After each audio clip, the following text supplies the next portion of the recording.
રામ સીતારામ, જય શ્રી કૃષ્ણ, હર હર મહાદેવ મિત્રો. તો કેમ છો બધા મિત્રો? આશા કરું છું કે તમે બધા એકદમ મજામાં હશો. તો મિત્રો, આજનો આપણો વિડીયો છે શ્રી બિલેશ્વર મહાદેવનો, જે રાજકોટથી આશરે 15 કિલોમીટરના અંતરે આવેલો છે.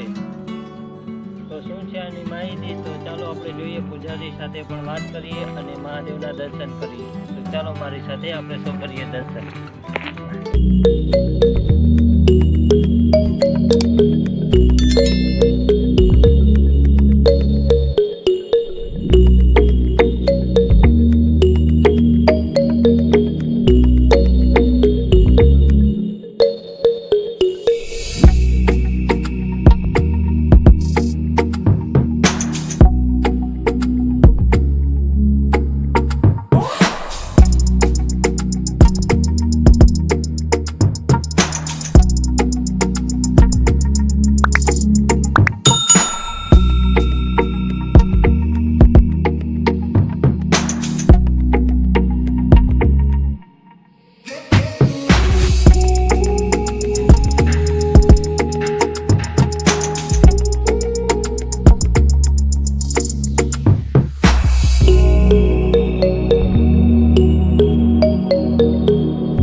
નમસ્કાર મિત્રો, આપણી સાથે આ મંદિરના જે બિલેશ્વર મહાદેવ ધામ મંદિર છે તેમના મહાન એટલે કે અહીંના પૂજારી શ્રી ધામજી બાપુ આ મંદિરની જાણકારી થોડીક આપશે.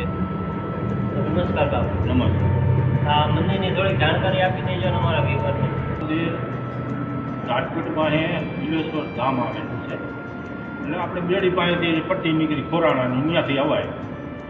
તો આ મંદિરની માહિતી તો એમ છે કે ગૌરીદળના ટેડને પર્સન થયા. ગૌરીદળનો તાલુકો હતો રાજાશાહીનો.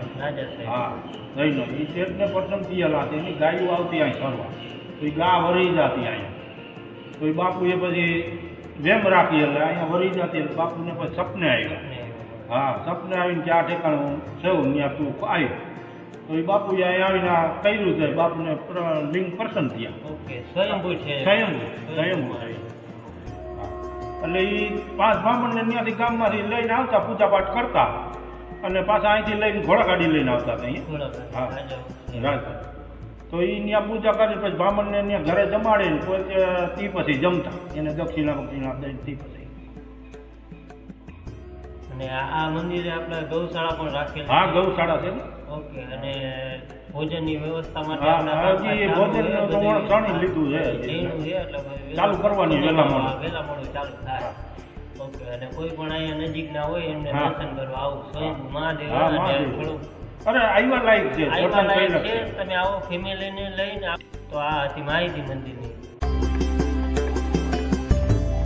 ફ્રેન્ડ્સ, આપણે જઈ રહ્યા છીએ ગૌશાળામાં.